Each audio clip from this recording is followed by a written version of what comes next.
galaxy is burning. Brother fights brother, and treason splits the Imperium of Man. This is the Age of Darkness. Welcome to the Remembrancers retreat, coming to you from within the depths of the Vengeful Spirit.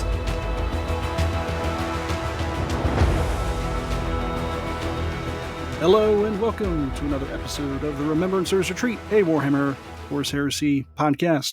My name is Jesse. I'm here today with Will. Hello. And here with Michael. Hello. Today we are still continuing on our Siege of Cthonia content review coverage. Not really. I mean, we're not really doing like a total breakdown. We're just giving our honest opinion about the content within. I wouldn't call it a review by any means. Do not listen to this expecting a in-depth review like Goonhammer or anything like that, y'all. We are just dudes who enjoy it, and we're goobing about it. That's it. Well, we talk about it. We give our opinion. I suppose. What we like, what we don't like. It is a semi-review, right? Yeah. Yeah, I mean, we are talking about it, so I guess anything, technically we're kind of reviewing it. We're not pouring over a keyboard, making sure we get our stuff in time. But speaking of getting stuff in time, before we get started, again, I'd like to thank all of our patrons. As mentioned last week, we have restarted our patron website. Good gosh. Hey, that music's done. Okay, that is a long, drier music. Anyway, the Remembrancers Retreat podcast currently now has a new patron website. We are now going on a per episode basis as opposed to per monthly. I already feel a whole lot better about that. And a whole bunch of people have already joined up. And as soon as I stop stalling and getting to the actual name of the patrons and the list, we will continue. I'm doing really good today. Why can't I filter by new people? We came prepared, folks. Yeah, man. All right. Introducing some new patrons in our Legion Centurions. Manny Kautlakis. Thank you. You are now a Legion Centurion. Do the thing. And Noah. For the new subscribers. Yeah. Hail. I completely Noah forgot last week already. It was just last week. And Noah Atkins. Thank you. You are also now a Legion Centurion. Hail. There we go. And we're going to... Oh. Shit. Yeah, that's our folks. Those are our two new patrons. Thank you so much for joining us. And congratulations on your promotions to Centurions from inductee, I guess. Do we have an inductee rank? That's a hell of a jump. Do we have an inductee rank? Well, when your whole squad gets wiped out by a demolisher cannon, I mean, it's pretty easy to move up the ranks. Our patrons are way too important to be called inductee. I agree. And they are at least legionnaires. Yeah, exactly. Inductii are all the plebs who haven't started listening yet. That's right. And for those who have subscribed to a Legion Flexomancer level, we will still give them a shout out. Andrew N., Chaplanisar, Chris Mack, Real Snice, and Rena the Floof. Once again, thank you for being Legion Flexomancers. You guys are awesome. All of you. We appreciate you all. Masters and commanders, each. And that's right. And again, that's patreon.com/RR30K podcast. Become a member today. We greatly appreciate it and keeps the lights running. And now back to the Siege of Cthonia. What are we talking about tonight, Michael? We are going to start off tonight talking about the new missions. I know Will is very excited about these. I know Jesse is also very excited about these. Mm-hmm. And I figured rather than, yanking back on the reins, we just go ahead and get them out of the way. So what page are we starting on for listeners at home? So Core Missions chapter starts on page 148. If you have your book by the time this hits the airwaves.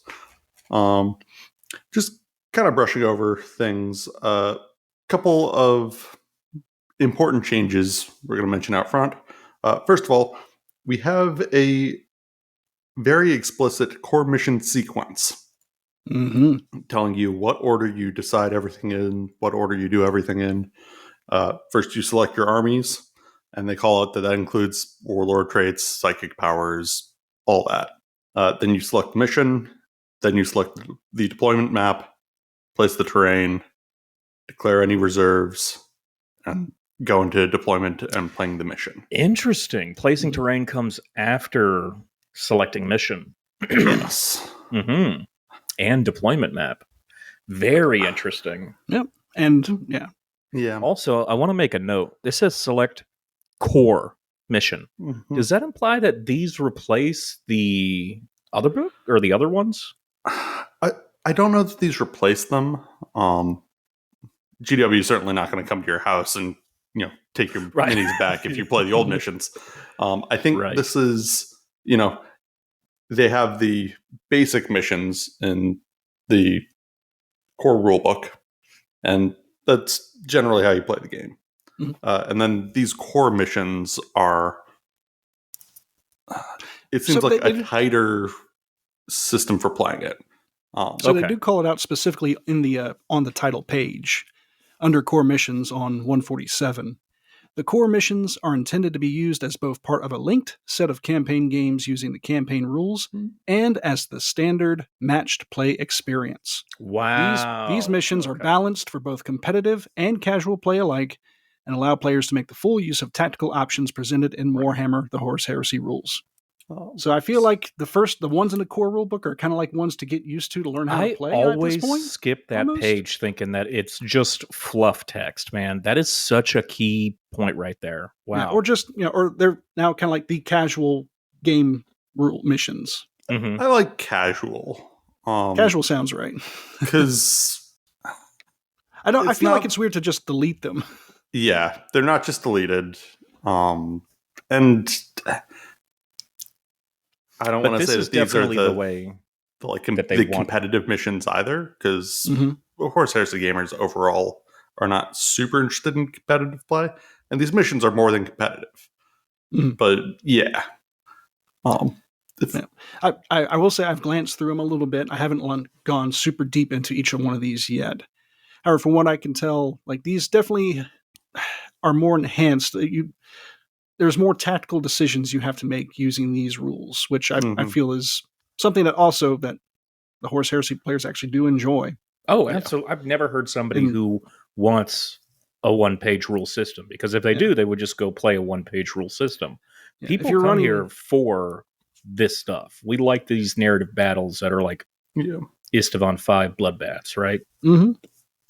Yeah, I will say, like, if you go to like an event, a fairly standard match play event, these will probably be what you'll be playing at this point. Or something similar, yeah. Yeah, they're very close to it for sure. If nothing else, I believe core concepts will be used that are in these, right? Mm-hmm. People are still going to make their own narrative missions for their events, like we love to do. I think that's another thing that EOs who play 30K really enjoy, is making their own missions. But we would love to see influences and formats of the game still using this kind of stuff. That's what I would like to see anyway. For sure. Honestly, only thing that gives me pause so far is placing terrain where you do. Just because I like terrain to be one of the first things on the board. Yeah. And then... But that being said... The terrain is the terrain, and you just got to find ways to achieve your objectives no matter what it is. Mm-hmm. It's my feel. Yeah, I can see it played both ways. I could also see...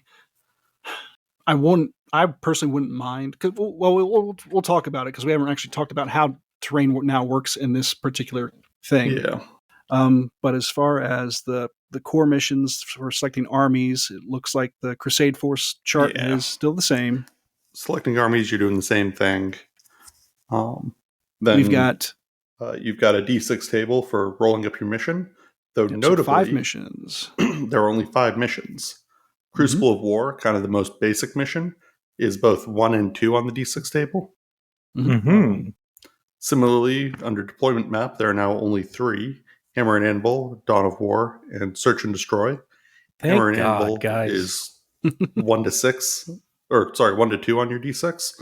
Dawn of War is 3 to 5, and Search and Destroy is just on a 6. So it's very much weighted to how everyone played anyways. Yeah.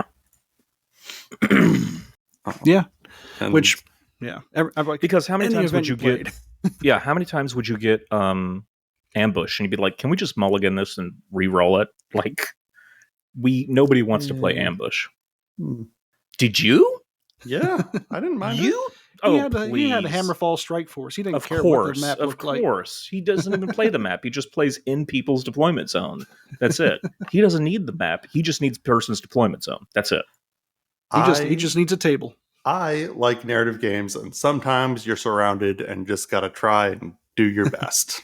That's fair. I suppose. Yeah. After the terrain has already been set up and the board looks like a big old field in the middle. I've played those. They're not fun. They're not fun for anybody. And they're over in 2 turns. I'm just saying. They're fun for somebody. If it's a big field in the center, I feel like you didn't do a good job setting up the terrain, but that's... Well, I mean, it's an event. I didn't set up the terrain. And now that problem is solved if you go through these rules. That's... Yeah, that's what I'm saying is like, if you're at an event where the terrain's already set up, I can't do that. So I'm glad that rule is gone. This is easy. Much easier. Yeah. So I feel like now we open have centers are still a problem, but that's a whole other podcast. Yeah, talking about terrain. That'll be another episode. Mm-hmm. Terrain theory. Mm-hmm. But now we have placing terrain as a section of these maps or a section of these missions. Yeah. Basically, players decide what the terrain will be available to be placed on the battle when playing a core mission. They have a suggested amount that you place of area terrain features, and fortifications. Area terrain, they say, this is on a standard 6x4. Area terrain gives a 6-up cover save, is difficult terrain, and does not block line of sight. And they say to use an approximate footprint of around 10 by 10 inches and 2 smaller zones of 6 by 6 inches. You might remember... That's a lot of area terrain. Yeah. That's a little bit more than I'm used to, but I'm not hating it either. Go ahead, Will. You will notice in these terrain features as we go through them that if you ever paid attention to, what was it? I think 9th edition competitive Warhammer, they came out with a recommended tile set of size of terrain and how to use it. And this is that. Yeah, basically. Yeah. Yep. So, which is great because I already have my, little plexiglass or whatever footprints cut out that I can just throw on a table. Oh, that's right. You played a little bit of night. Yeah. So I made these a 10 by 10 clear plastic thing that I know that if I put that down, that whole thing, no matter what it looks like, counts as area terrain. And then I have another 6 by 6 inch, 2 other 6 by 6 inches pieces of plastic that those are going to be smaller area terrains, right? When we get down to terrain features, they ask you, smaller like 4 by 4 inches in that. About half a dozen. Yeah. So again, these are still just suggestions. They're quite deliberate in saying this is just the suggested stuff to use. This is not required to use because, especially here on the East Coast, we appreciate nice narrative tables. Unbalanced. You have certain things, and but this, if you're just getting started and want to make your own table, right? You're playing at home. You don't really know what to do. Yeah, this could be a good guideline. And I know for me, when I'm building, stuff for tables for future events, I'd probably use this as a rough guideline of what should I have at least to say, okay, I have enough to make a table.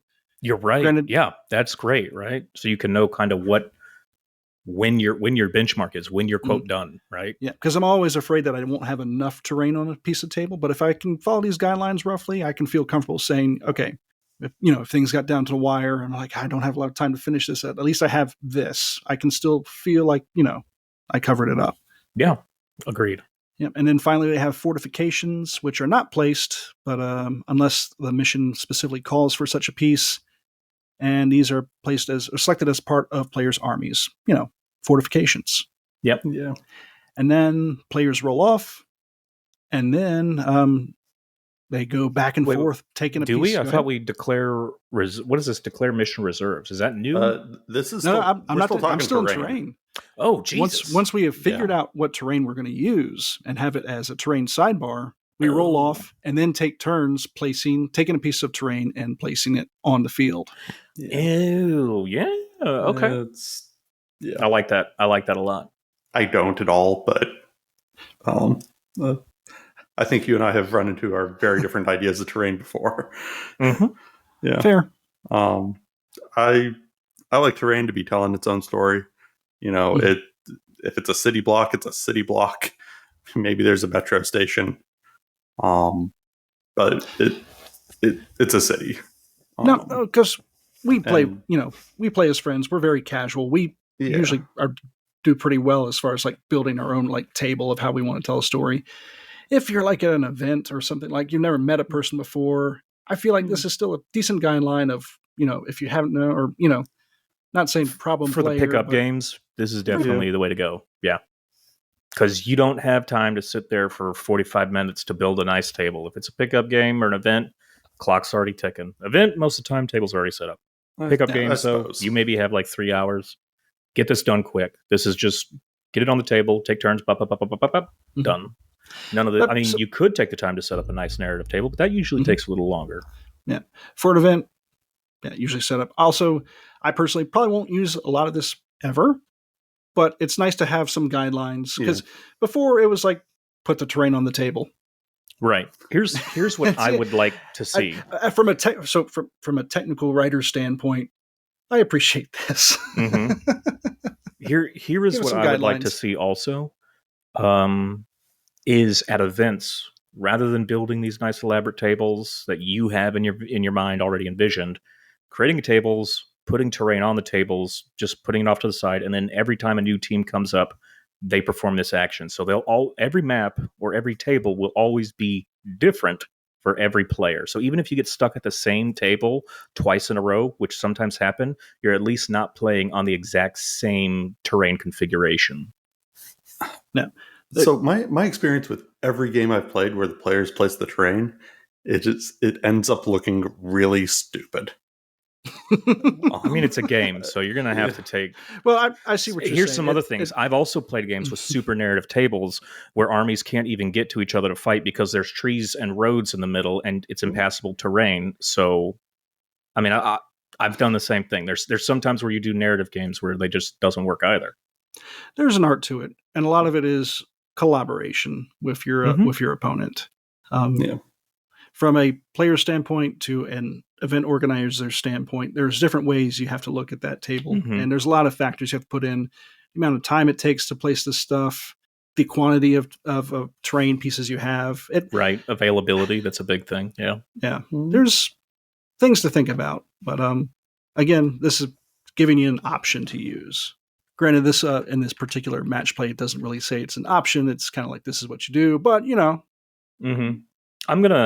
I can tell you that I would like to host an event using this entire thing and see how it goes. Yeah, I'm curious.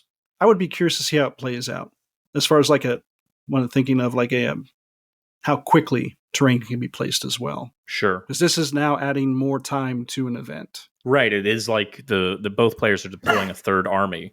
Cumulatively, right? Yep. And when you're done, you just slide all the stuff to the side of the board and for the next person. Exactly. Yeah. Maybe. All right. Once the terrain has been placed up and it looks real stupid, Michael says your table looks stupid. No, I'm just kidding. I will too. Then you declare mission reserves, which I find interesting because now it is you place. Hang on, let me verify this on the map. Yeah, you now declare your reserves before you set your army out.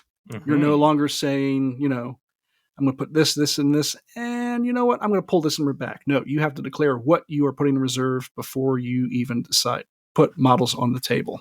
Yeah. Yep. Which means that needs to be thought of in advance when you're writing your list now, which is, as you said, it's no more like on the spot. Like I was going to deploy these guys, but I'll deep strike them instead kind of thing. It's just...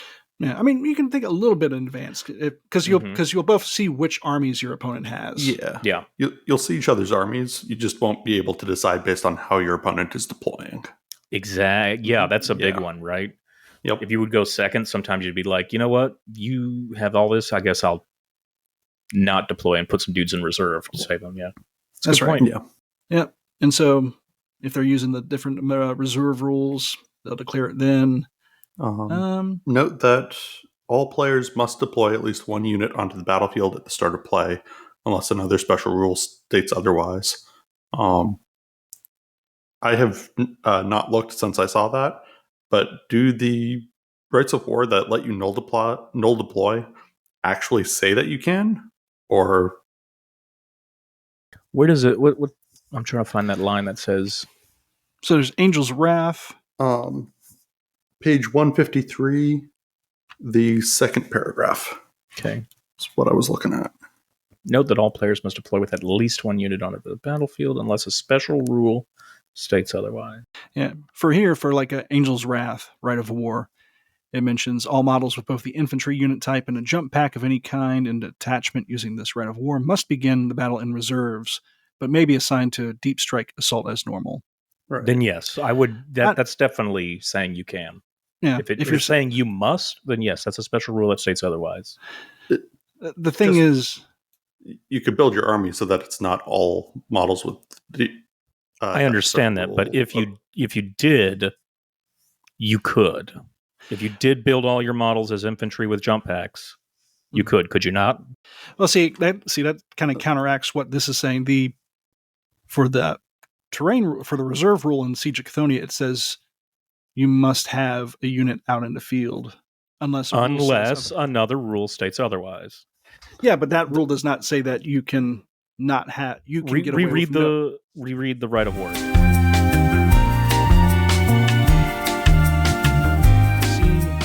Obviously, because we're discussing it right now, I could see the contention.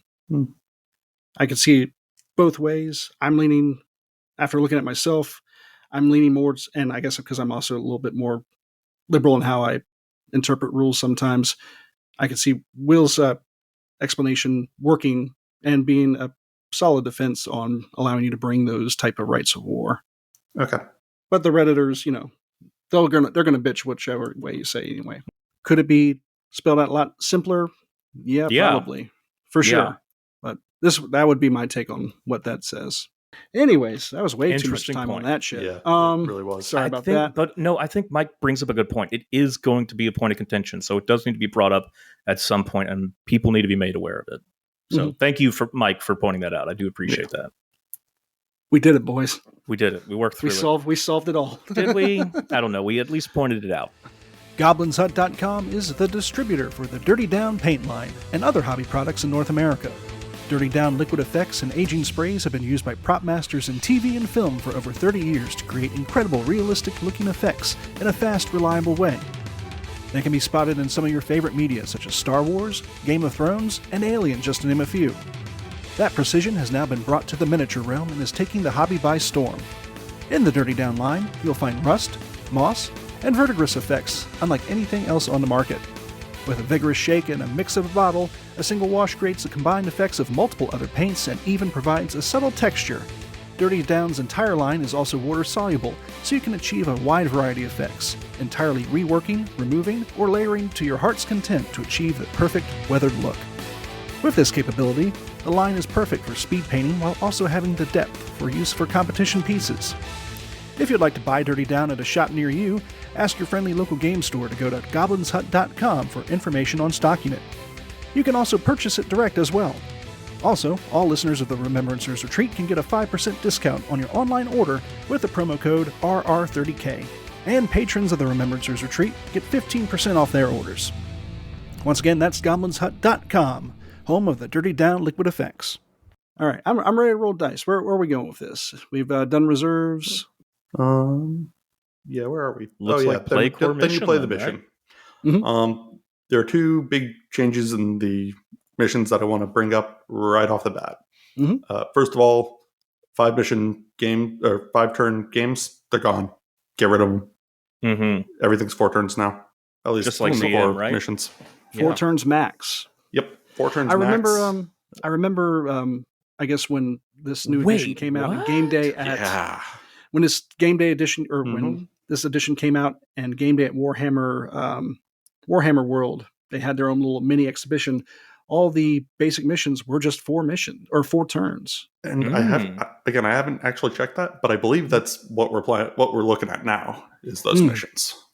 I'd have to double check myself. Yeah. I wasn't sure, but it could be. Wow. It's what I remember reading for them, certainly. Okay. But yeah, well, I haven't seen anything that's variable game length, everything just ends up 4. Wow, that's huge. Because game turn 4, I mean, most of my games turn 4, I mean, it's pretty. That's like when you're Pitched. already like, yeah, right? Like it's already been a Yeah. pitched battle by that point. Wow. It's a big change. Yeah. At the end of the 4th game turn, the battle ends, and the players move to the final step to decide the battle's victor, which is tallying up points. Yep. There's apparently some special rules and missions for additional turns in certain circumstances. We also now have sudden death. Which, again, That's I the talked other about it big last change. time.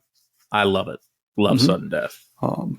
In case people haven't listened to that episode, a quick recap is if you table your opponent, you do not automatically win. Instead, game ends there. You tally up victory points. Whoever has models left on the board gets +1 victory point. And you compare victory points. Yeah. And speaking of comparing victory points, we now have a couple new secondary. Before we move to the secondaries, Yeah. do we have a, if your army's fully painted, you get an extra victory point thing? No. Man, see, they knew 30K players were already painting their armies. That's what they did. They were like, we're not just going to give points away. Everybody's already paints. All right, I'm sorry. Let's go ahead and move on to secondaries. All right. Yeah, looks like it's a completely edited crop of secondaries. Looks like there's some we're used to that are missing, some new ones, whole new set. Yep. So there's Slay the Warlord, which is pretty standard, the one we all know and love. If it also has the Primarch unit, you get a bonus. There's Giant Killer, which scores 2 victory points. So it's kind of what was that mission before? For the you talking about Price of Failure?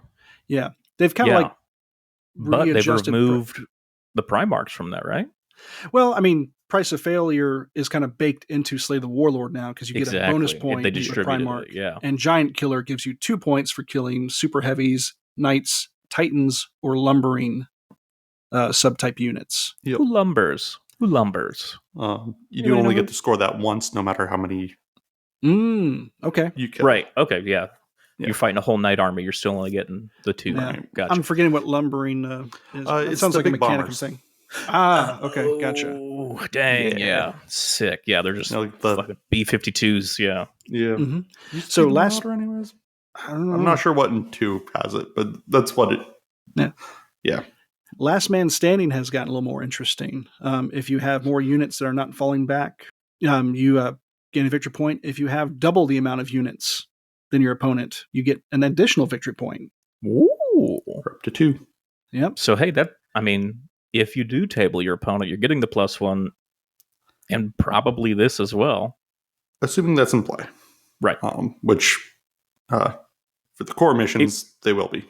Are each of these secondaries on each of the core missions? Yes. Oh, okay.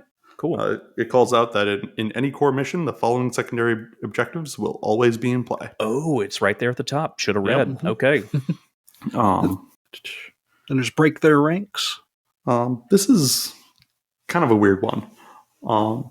You get 1 victory point for killing a unit on your first turn, or 2 victory points if it's an elite or HQ unit. Are you talking about First Strike or Break Their Ranks? Yeah, I'm looking at Break Their Ranks. Break Their Ranks. Oh. First Strike is weird because it's the same thing, but for the entire round. Oh, okay. So First Strike, you can win on reactions. Break Their Ranks, you can't. You can. Whoa, dang. Yeah. Interesting. I like you get a bonus victory point for killing elites or HQ. I find that's kind of actually interesting. I like that. Right. So people aren't picking on troops turn 1, right? Right. Yeah.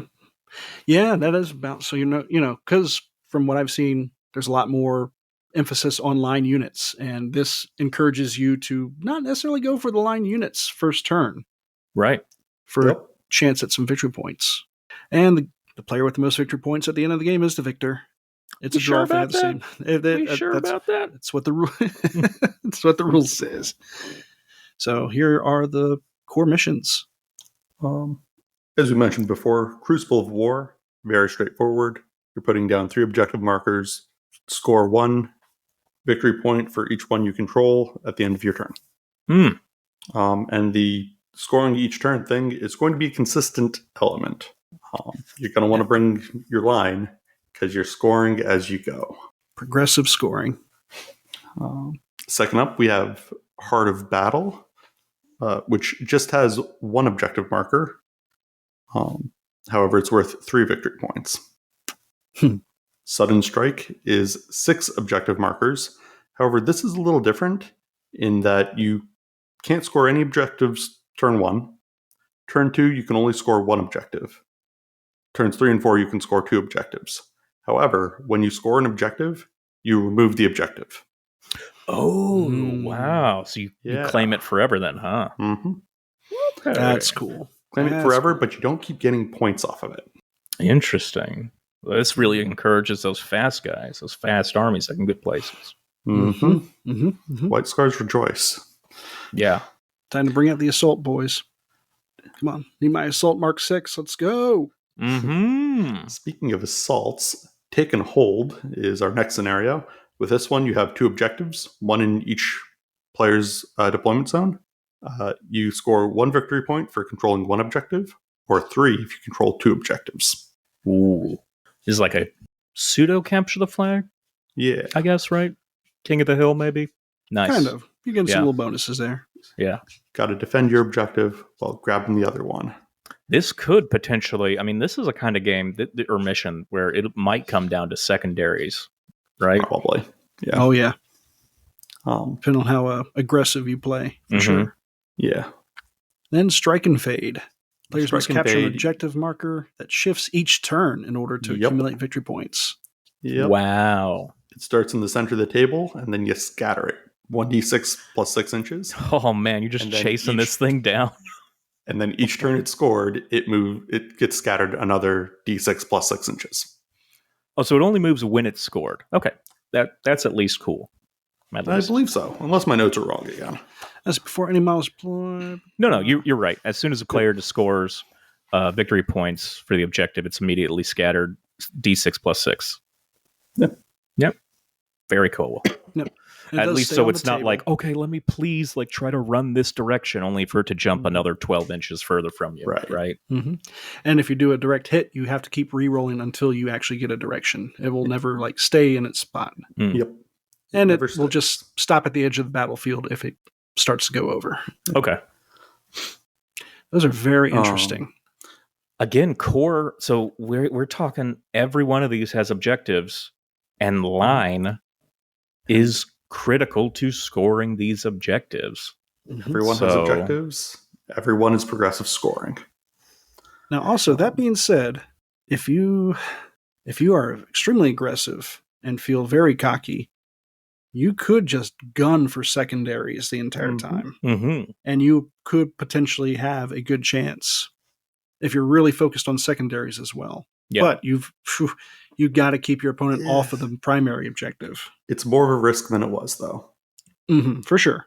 I hope you all have been painting up plenty of line units. I'm lying. And not just your compulsory 2, listeners. Because you're going to need more than just 2 10-man tactical squads now. Definitely. There's one more thing I wanted to mention, and that's the special rules for all of these missions. Because they do have a couple. First one is that they all have the reserves special rule. Most missions do, of course. However, the player with strategic advantage, that's the player that rolls the die off to go first, can choose if the battle begins with night fighting. Oh, wow. It's no longer if either player wants it. Yeah. Night Lords players, you've had it good for about too a year. long, damn it. Now, the rest of us get to decide that no, the sun does exist, and we would like to fight underneath it. The sun is real! I've seen it. All right. That's good. I like that. It's a good little change. Yeah. I can't think of a time where I hadn't played goddamn night fighting in this edition. Yep. Every single game. Yeah. Sigh of relief. Yeah. Yeah.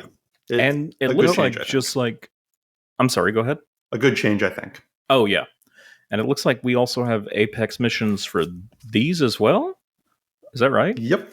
We have regular Apex missions. Because that covers the core missions. They're all very straightforward. Yeah. Pretty simple. I think in terms of playing simple pickup games, they're going to be good.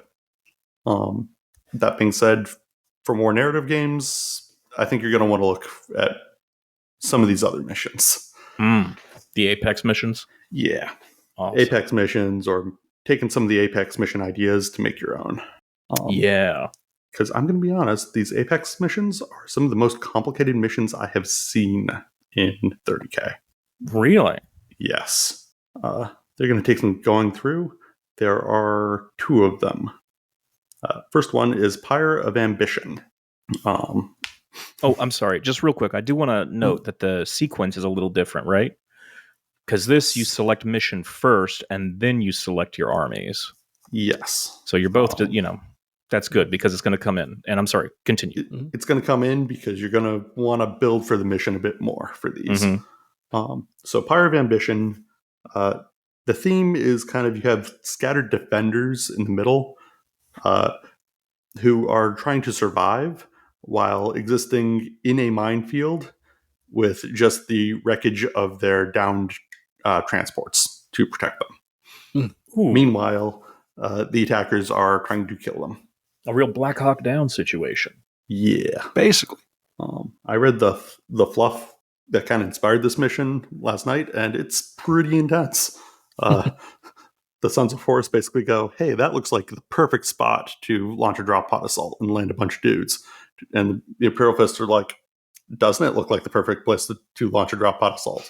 Doesn't it? Doesn't it? So they made a kill box. Yes. They had gravitic mines just tearing fall shit right apart. Just slamming in the drop pods as they're coming down. And then, the elevators come up and the Imperial Fists come out. It's bad for the Sons of Horus. But getting into the actual scenario, the first thing that's a little wonky with it is the defender is getting 25% more points than the attacker. Okay. And there's no predetermined point limit, right? So it's just like if you guys choose whatever, 25% more. Gotcha. Okay. They give 3,000 as an example for the attacker, and then 375 for the defender. But that is only an example, not even a recommendation. Gotcha. No Lords of War or Primarchs allowed. And each player will have a vanguard that is no more than 1/3 of their units. Your vanguard is going to start on the table. The rest is reserves. And that's for both players. Oh, wow. You cannot use drop pod assault, deep strike, or subterranean assault. Flanking assault is fine, it looks like, but none of the extra special reserves. Defender then places 3 objective markers. The attacker starts by deploying 12 inches from the short edges of the board. Both of them? Yeah. Both of them. And then once they've deployed, the defender sets up in no man's land. And each unit then scatters 1d6. Oh, no. Defender reserves will come on from the long edges. The attackers from the short edges where they deployed. And defending units, if they fall back, will move towards the nearest objective. Or if they reach that objective, they will become pinned. Interesting. Okay, so they don't ever actually run off the board then. Because they have nowhere to run. Right, they're in a kill box. Yep. Damn. Okay. Defenders will score 1 victory point per turn for holding each objective. The attacker is scoring per destroyed enemy unit. All right, look, I talked a lot of shit about ambush missions before, and I just want to formally redact that because this sounds cool as shit, okay? Right? All right, look, awesome. when it's done right like this, it sounds great. All right, I just want to say that, okay? Game is going to be 4 turns, except on turn 4, you roll a die. On a 4-up, the game ends. On turn 5, on a 3-up, the game ends. Turn 6, it will automatically end. Okay. Yeah. Then we got special rules. First one is grav mines. The attacker deploys 1d6 plus 1 mines. They create difficult terrain within 9 inches and will pull models in. If a model gets pulled into it, it explodes at strength 8 AP4. And it's a 9-inch explosion. Sick. Oh, sorry. That's 9-inch radius. Yeah. That's huge. Ooh. Any models within 9 inches of a grav mine marker are moved that many inches towards the marker when they roll a D3. And if it comes into base contact with the mine, then it explodes. Wow. Okay, that's cool. Just little black holes scattered around, huh? Yup. Mm-hmm. Potentially getting 7 of these. Fuck. Just wedge those grav mines into just choke points and just watch just watch it. Or roll high, get 7, just scatter them all over the no man's land that is the defender's deployment zone. Well, question, does this come before or after objectives? Could you sabotage objectives? Before any models are deployed. It's not before objectives are placed, though. Good. It looks like it happens, quote unquote, simultaneously. It says at the beginning of the battle. So I'm thinking the objectives are already in place, and it's turn right 1, before. Right? We're thinking beginning of the battle. At the beginning of the battle, before any models are deployed or the defender deploys any dropship hulks. We'll get to those in a minute. Objectives are before any models are deployed onto the battlefield. The defending player must place 3 objectives. So simultaneously, right? Yeah. That's what it sounds like. You might have to, I guess, roll off to see. The defender always deploys first. I'd probably roll off or take pity on the defender. I mean, the least you could do is not sabotage the 3 safe spaces they have. Look, you got 700 extra. You got extra 750 points. You're fine. Yeah, basically, those 750 points are just to feed you, or just to feed the graviton mines. The defenders do get something as well, though. They have the hulks of their dropships that they foolishly tried to land in the middle of a grav mine field. Defender gets to deploy D3 plus 2 of these. Each one provides a 4-up cover save. That being said, at the end of each turn in which there are any models within the terrain, you have to roll on a nice little chart. On a 1, the ship explodes. On a 2 to 3, there's a power surge and it becomes dangerous terrain. Cool. On a 4 or 5, you find fresh munitions and can re-roll hits in your next shooting phase. Nice. On a 6, the void shields activate momentarily, giving all units on the piece of terrain a 3-up invulnerable save for 1 turn, and then you remove the Hulk from play. Oh, nice. Wow, those are really cool. And I'm thinking about narratively making Hulks, right? Right. Oh, man, that'd be so sick. Yeah. Now, how many of these you get? You get D3 plus 2. Okay, so you're getting at least 2. That's nice. Right. At least 3. Or right, I'm sorry, at least 3. Yeah, duh, you're going to roll a 1 at least. I feel like a good crashed drop pod with like a bit of area terrain on top of, like, wreck drop pod and have like a certain area amount of terrain as one piece would probably work out pretty well, I think. Sure. I'm also thinking the Thunderhawk terrain. Like, we have the crashed Thunderhawk. Yeah. Something like that. A couple of crashed other dropship looking things. The old crash shuttle model. Yes. From whatever that starter set was. Yeah. Alternately, Austin has been getting those toy Buzz Lightyear ships for, I think, Titanicus stuff. Yeah. You could get one of those, take a saw to it, and boom. There you go. I'm excited to see if people do any special terrain for this. I would love to see that. Yeah. But yeah, so again, I was wrong about ambushes because this is a really good one. This is a really well-written ambush mission. It looks really fun. Mm-hmm. I also like looking at this for events. Typically, we play a lot of the missions or have the mission objectives hidden before, until the start of the game. Yeah. Being able to say, this is what the mission's going to be, and then have people build towards that would be kind of interesting too. I'd really be curious to see what kind of list people would make if they had a month to prepare for this particular mission. Yeah. It could get a little crazy. It could get a little nuts. But at the same time, I'd be very curious because the other person gets a month to figure it out too. Also, if you were publishing missions ahead of time and letting people list build, then you could have more complicated missions because theoretically everyone should know it before the day. Yeah. At least in theory. In theory. Yeah. There's always people like me who don't read until the day of, though. So. Yeah. Well, have you gotten a mission to you a month ahead in advance? I don't think I have. I feel like you'd take a look. I probably would. I would. I'm become way too whack to not.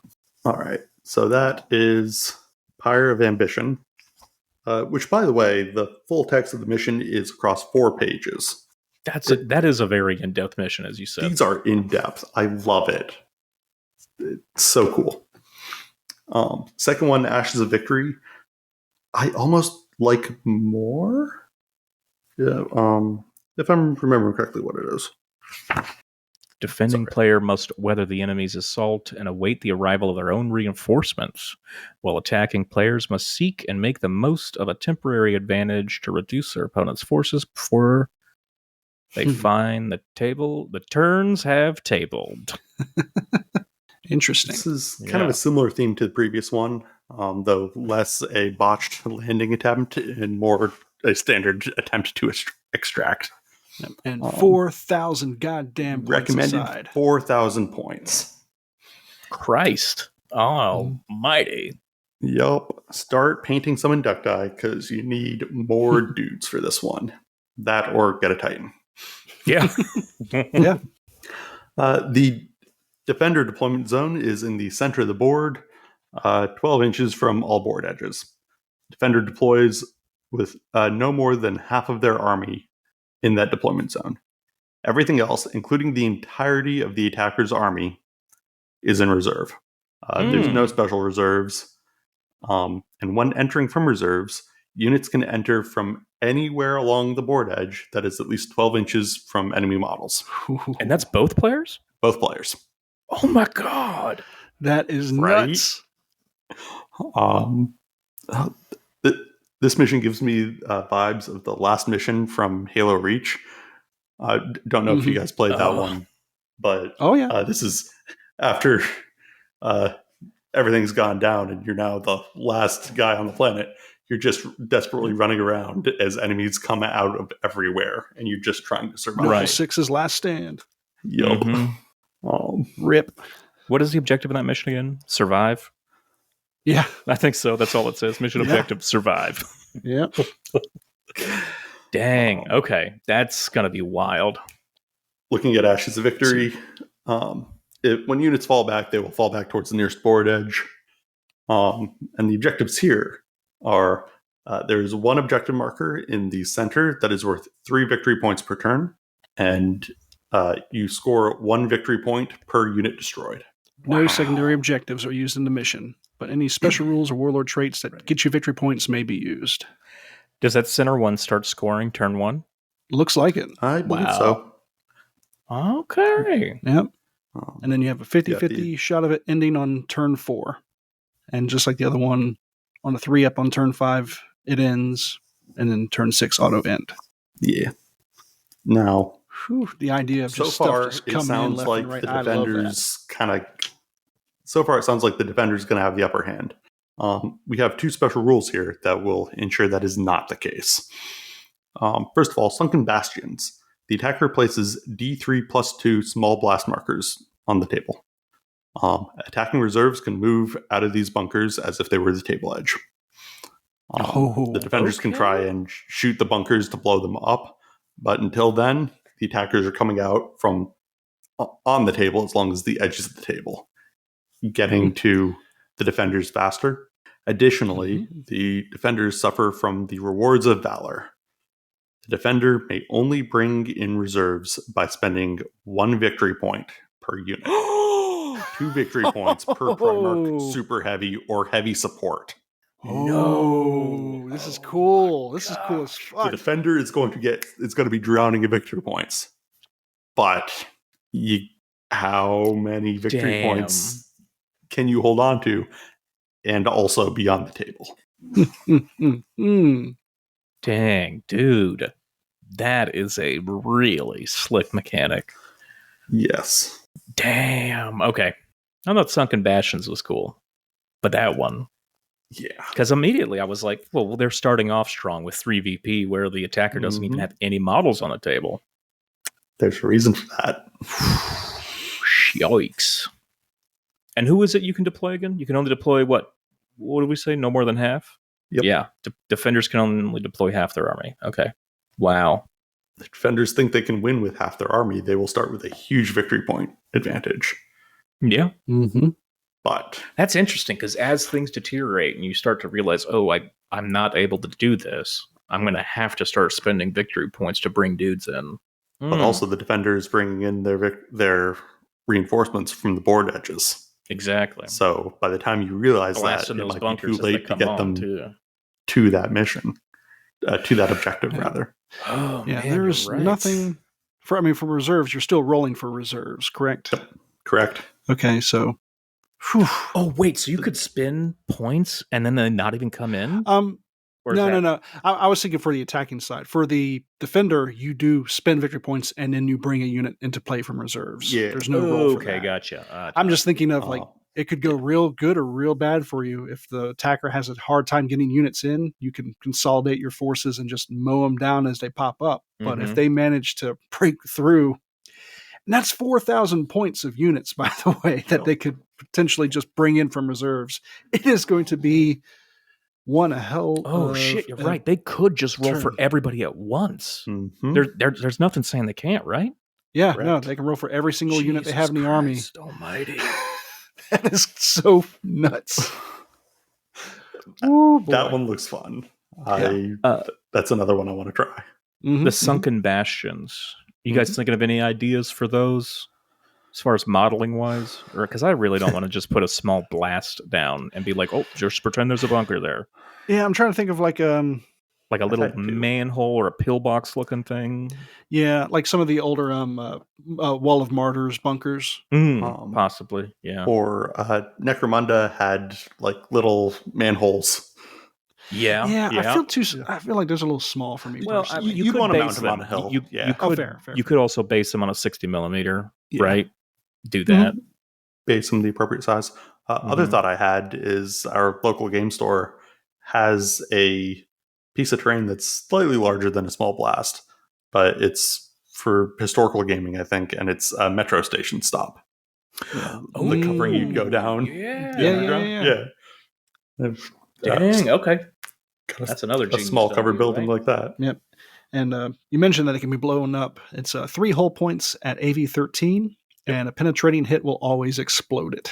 Yes. Mm-hmm. So you have a good chance of knocking them out quick. If you got 4,000 points and you don't have, or technically, if you have 2,000 points on the table and can't blow up an AV-13 thing, you've got bigger issues, I think. But the attacker has as many as 5. Right, and they can still deploy them at a line of sight, right? Yep. Mm-hmm. Are these deployed before or after terrain? Probably after terrain, right? At the start of the first player turn. Yeah, so that's when you place those bunkers. You could definitely try to hide them behind terrain if they're only small blasts, but yeah, good stuff, man. That is another fun mission, and that's a good, I think, fun mission to follow up after the Pyre of Ambition, right? Yeah. We'll say also notice that it mentioned specifically that you have to target it with shooting attacks. Mm-hmm. You can't just go up there and with a Night Titan and just kick it over. Yeah, you have to shoot it apart. Yeah. Okay. Yeah, I really like both those missions. Mm-hmm. There's one thing I don't like about them, though. Mm. And I might be wrong on this, but because of how these interact with the campaign system, these are both very much like last stand style missions. Mm-hmm. And I hope in future campaign books we see Apex missions that aren't that.